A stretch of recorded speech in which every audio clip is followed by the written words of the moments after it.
What's up, family, and welcome to yet another episode of the Church Systems Podcast. Man, listen, we have been dropping that heat for the last several episodes as we have been exposing the church funnel. It is a blueprint from how you move people from the crowd to the core, how you move people from the masses to the mission. And today we're moving you from plan to progress. We're going from just knowing what to do to actually getting started with doing it. Listen, for those of you I don't know, my name is Henry. I'm the owner and founder of Simple Systems Consulting, right? And a huge part of our heart is to help you see growth. That's right. When we talk about growth, we mean spiritual growth. People are becoming more like Jesus. Numerical growth, the church is growing and the kingdom is expanding. And then financial growth, you're gathering the resources you need to make a difference in your church and in the community around you. And so today, as I said before, we're going to continue and we're going to go deeper into this church funnel. And I'm going to show you how to actually implement it. I'm going to show you how a very simple framework can actually help you add your next 50 people. I'm here to tell you, if you follow the blueprint that I'm about to give you, you can step into a season of growth. So let me stop for a minute. I want to talk to some specific people. Right. First, let me talk to that pastor who's got 25 or less people in your church.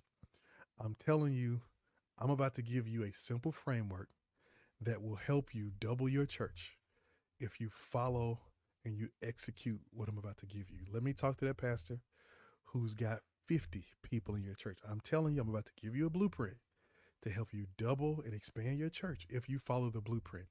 Whether you got 100, you got 150, whatever it is, I'm about to give you something that can help you. All right. Again, the smaller you are, the easier it is for you to double. Right. That's a good way to look at it. The smaller you are, the easier it is for you to double. But it's just about doing the right things. Right. And if you think that I'm some charlatan who just spitting stuff out there, then just hold on a minute. Give me a second, and maybe I can convince you that this is not me just blowing smoke. All right. So let's review first. Here's the church funnel. We talked about this. We walked through this. We looked at all the different components of it. And we're going to talk about this some more coming up here in a second. But here's what we talked about. We talked about this is a part of the church funnel, right? We talked about recognizing where people are. We talked about in our last episode, how do we develop people? And then we're getting ready to take another step further. And I'm going to show you that again. But look at this quote by John Maxwell. He said, "The true measure of leadership is influence, nothing less, nothing more." Really, what he's saying there is leaders have to be able to influence people. If you cannot influence people, you're not a leader. If you can't convince people to follow a certain course of action, if you cannot influence them, not convince, influence them, then you're not walking in true leadership. Jesus was a leader because he influenced us. He influenced us to leave the world that was covered in darkness and to walk into the kingdom of light. He influenced us to leave our old lives behind and to pick up his new life and then to go on mission with him. He gave us an invitation and we graciously accepted that invitation to go forward. All right. And so here's one of the things you have to know. And this is a hard peel, but so I want to give it to you on the front end so that we can do the work. Next to the Holy Spirit, the senior leader is the single greatest influencer of direction in the church. Next to the Holy Spirit, the senior leader is the single greatest influencer of direction. All right, let's talk about this from a couple of angles. Number one is that when you are the senior leader, you are the set person that God has put to lead the church forward. That means that he is holding you responsible, not responsible for everything, but responsible for what he's called you to do. Right. I think we got to get to this, and this is super important. Again, when it comes to responsibility, we are not all the same. We're not all the same. We are held accountable to whatever the call is that the Lord has given us. And so a random lay person or a random deacon in the church is not held to the same call as a senior leader. A senior leader is called to lead and guide, to protect, to cover the flock that God has entrusted them with. There are others who will help them do that, but there is a unique burden that the senior leader must carry, not to do everything, but to simply be responsible for everyone. And so you must think about that. And here's the other thing, because I know somebody here is thinking, well, I want to be the influencer, but I got these people in the way. I got those people in the way.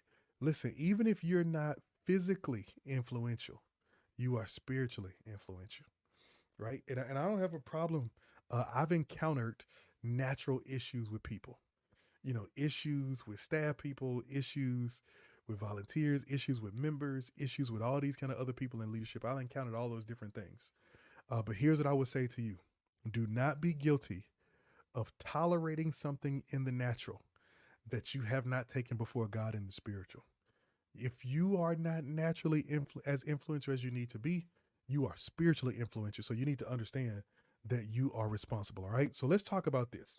Let's talk about setting the right foundations, right? So if you're a leader, I'm getting ready to give you a blueprint, but I need you to understand something. What I'm giving you is a framework, a blueprint, but it means nothing if you don't do these things that need to be done in order to set a firm foundation. And you may discover that one of the things that's been holding you back is you've been missing these things that I'm getting ready to show you, that I'm getting ready to say to you. You've been missing these things.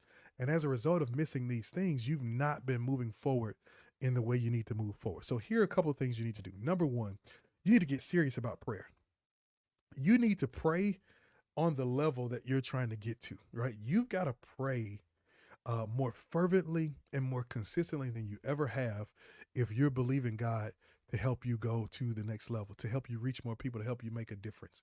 If you really want to see that vision come to pass, God is waiting for you to ask him to be involved. And that's what prayer is. Prayer is an invitation saying, God, look, I want you to come get involved in this. I want you to come and be involved in the affairs of earth. And you have got to pray at a serious level. And not just you by yourself as a senior leader, but you got to get the church serious about prayer. You need to have an intercessory team or ministry or prayer team that is serious about plowing the ground in the spirit, that is serious about going before God in the spirit so that the church can begin to happen. Because what you will notice, and what I've noticed, even in my own life and ministry, is that transition happens in the spirit before it happens in the natural. And so you want to make sure that you're already praying in that direction. So if you want to set a good foundation, you need to get serious about prayer. Number two, you need to build you a growth focused team. You need to build a growth focused team for the church. And I mean this. It's so important. You need to understand this. Everybody in the church doesn't want to grow. There are some people who like the church just like it is. It is their own personal country club where they have everything just the way they want it. It's as easy as they want it to be. It's as simple as they want it to be. They don't want more people. More people bring more complications. More people make things harder. There are some people who don't want that. And you need to be aware of that. And so as you're aware of that, you need to build a team that is not just okay with growth, but that understands that growth is a part of the mandate, that the expansion of the kingdom is a part of the mandate. You need to build a team that understands that. And when you build a team that understands that, I'm telling you, it will change things. You wouldn't have to fight for so many other things that you have to fight for if you had a team that understood the value of moving the kingdom forward. So you need to build a team that is on your wavelength. I'm telling you, it is so frustrating if you are a pastor who feels called to grow the church and serve more people, and you're surrounded by people who have no interest in evangelizing. They have no interest in sharing the gospel. They have no interest in seeing other people develop and seeing other people come to Christ. It will frustrate you. It will frustrate you. So right now you need to start thinking about, as you bring new people into the inner circle, as you bring new people onto the team, you need to think about whether or not they're growth focused. You need people who share your heart and your vision and your propensity for moving the church forward. Again, and I'm not saying all people have to be this way, but I'm saying what you don't want is people who are going to fight against growth, right? Number three, you need to get some systems help. Okay. You need to get whatever help you need to make sure that you have the systems in place for growth. Because here's what will happen if you don't have the systems in place. And a bunch of leaders are getting ready to experience this for Easter coming up very soon. Is you're going to see a wave of people come to church for Easter Sunday. And they're going to come and they're going to shake your hand and they're going to hug your neck. And they're going to tell you how much of a great time they had and how awesome it was. And then next Sunday, you're going to show up. And not only will the crowd not be as large as it was for Easter, it's probably going to be smaller than it was the week before because you get the Easter hangover. And one of the reasons that it's going to happen, and you're going to be disappointed 2 weeks out, is because there are no systems in place to help keep the people moving. Those people who show up on Easter Sunday are going to be in your 5,000. But if you don't have a system to move them to the 500 and to follow up with them and to keep the journey going, then you're going to miss it. So you need to make sure that you're prepared for that. Right? You need to get whatever help you need. Obviously, we can offer that help to you with our Church Systems Bootcamp. But even if it's not us, there are a ton of options out there. Find the help you need. And then number 4, you need to commit to going all in for 1 year. I'm going to give you this blueprint, but it's not one of those things that you can take and say, we're going to do this for 30 days and also it's going to work. You got to commit to going all in for 12 months, 365 days. You got to commit to going in all in for 1 year. You got to commit to it. You got to say, look, I'm going to do this and I'm going to stick to it for a whole solid year. And I'm going to watch what God does as a result of it. You've got to commit to that. You've got to decide of your own accord that, hey, I'm going all in. I'm not pulling back. I'm not going to stop. I'm going all in. All right. So now let's review what we talked about and let's jump into it. We talked about the church funnel. We said, here is who they are, right? Here is who the different groups of people are. All right. You can go and watch that in the previous episode. All right. In our last episode, we talked about how to develop them. Here is how you pull those people forward, right? Here is how you help them take the next step in their faith and on their journey. Last but not least, today I'm going to talk to you about how to implement this, right? So here's what I'm going to do. For every one of these levels, I'm going to tell you just the really simple 1-word, 2-word phrase for how you implement the church funnel for each of these 6 levels of people, right? So I'm going to give you the blueprint. And if you follow this blueprint and you put this in practice, this will help you add the next 50 people to your church. All right. I'm here. I'm just trying to tell you, we've seen it happen. We're watching it happen as we speak. This is the blueprint. Here you go. All right. Number 1. All right. You want to implement this strategy for the 5,000. The first thing you need to do is you need to offer value. You need to ask the question, what do we have that would be of value to people? What do we have that can help the people around us? What can we offer people that can really make a difference in their life? This is a hugely important question. And I know the churchy person in you wants to say, I got the gospel. Hallelujah. Right. But that's not where I'm at. Right. I know you got the gospel, but the people that you're trying to reach, they may not be at a place where they can see it the way you see it. And so what I'm saying is keep going to the lowest common denominator. What has God afforded you through the gospel that you can transfer to people, right? We understand this when it comes to food. If I'm hungry, I don't care how good your sermon is, my stomach rumbling is louder. Well, what you're asking is, what is the rumbling in the life of the people around you that the church can be a solution to? Maybe for you, it is a food program.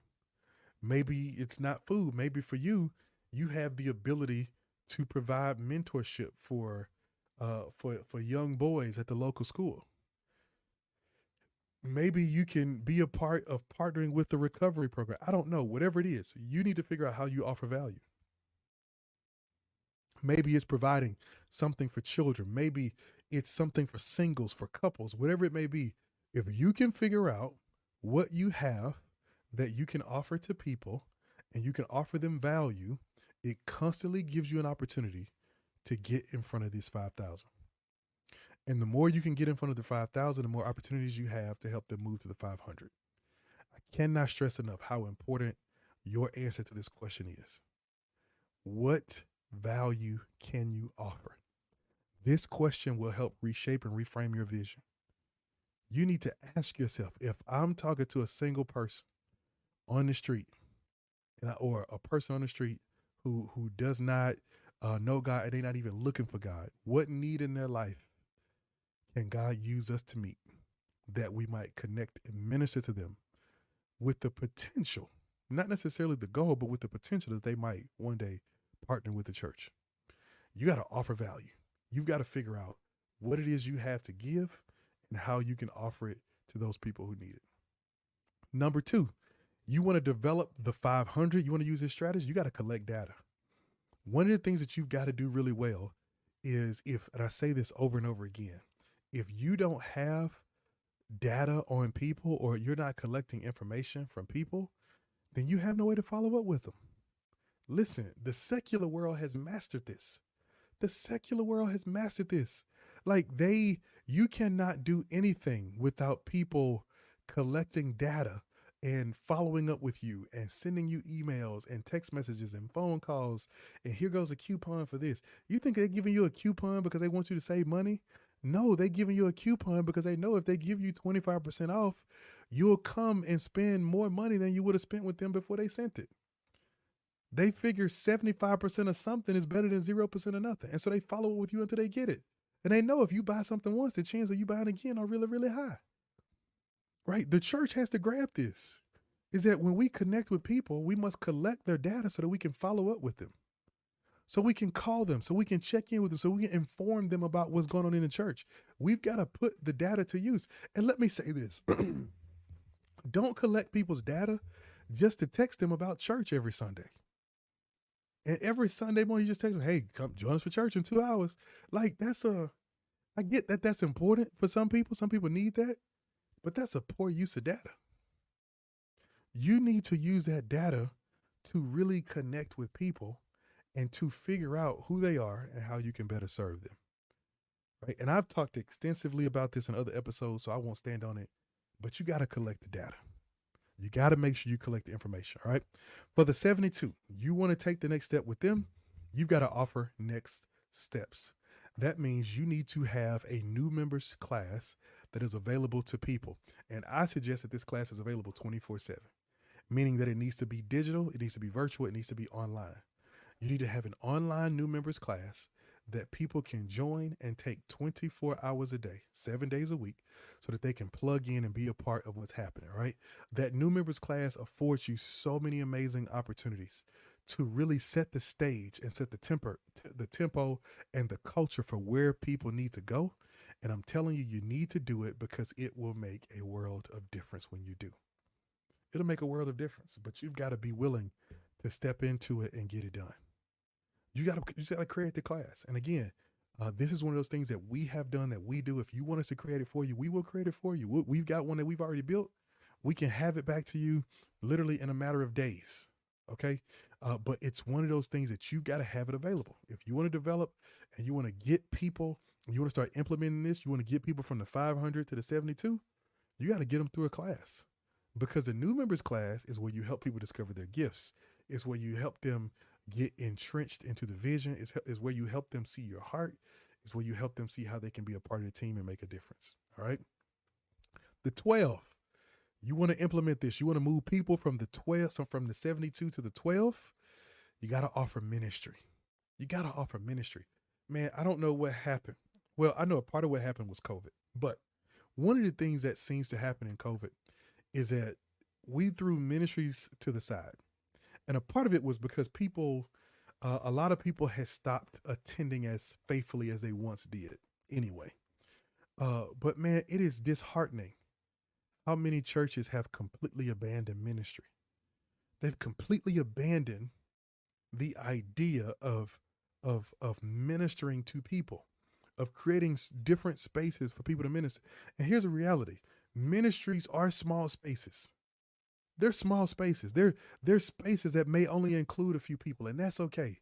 But if you want people to move from the 72 to the 12, you've got to offer them ministry. And when I say ministry, you have got to offer them an opportunity to receive and give care to and from other people. These can be literal ministries, men's and women's ministries. These can be small groups. These can be volunteer teams. These can be all these different things, but spaces where they know that they're accountable to somebody else and somebody is accountable for them.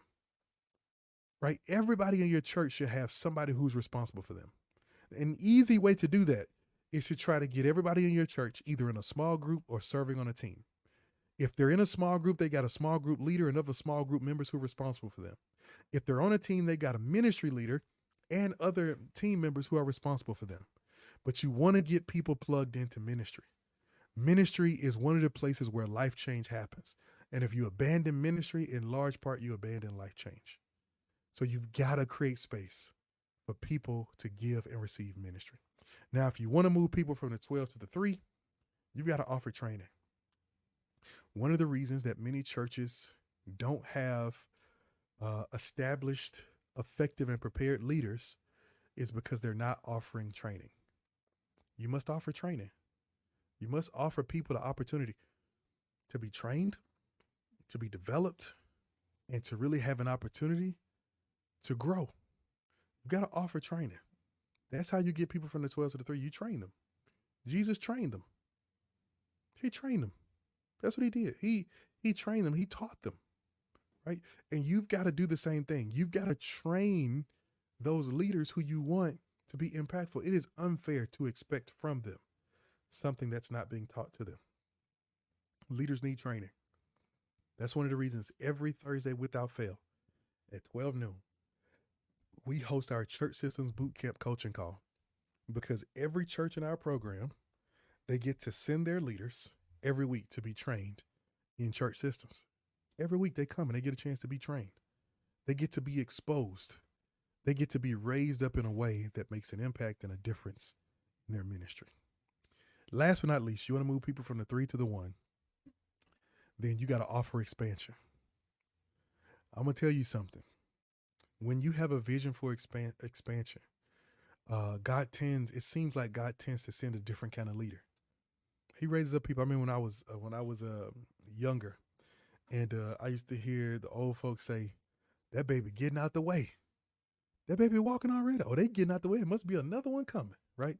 And they would always say that. And their thought was, if one baby started growing up quicker at a faster pace, the superstition was that means that they're making space for somebody else. Expansion is all about making space. When you have a vision for expansion, new leaders are forced to be raised up because there's space for them to come about. One of the reasons that you may not be seeing new leaders raised up and coming out right now is because there's no space for them. There's no crack in the concrete for the blade of grass to get through. And so, but if you would, move that piece of concrete out the way, then all of a sudden you'll start to notice, man, there's grass everywhere, but it was blocked up. It was blocked up and nothing could get to it. And so that's what you want to do, is you have a vision for expansion. As you have a vision for expansion, you challenge people to see promotion as replacing themselves. In the church, sometimes it feels like we would rather get to one place and stay there forever. And we fight tooth and nail to hold on to whatever authority or whatever position we actually have. When in reality, what we ought be doing is doing our best to raise up other people who can take our space so that we can step into the next thing that God has for us. Listen, I'm telling you, if you follow this blueprint right here, you've got everything you need to reach your next 50 people. Now, if you want more help with that, we can do that. You can visit us at getchurchsystems.com. You can learn more about who we are, what we do, and how we are making a difference in the body of Christ, and how we help churches just like you through our 12-month coaching program, where we give you the resources, the tools, the technology, and all the things that you need as we walk with you on a 12-month journey to see God do something special in your church. Listen, I hope this has been good to you, and I hope that you're as excited as I am to see the kingdom continue to go to the next level. All right. Well, look, until next time, y'all know what to do. Keep the gears turning. Peace.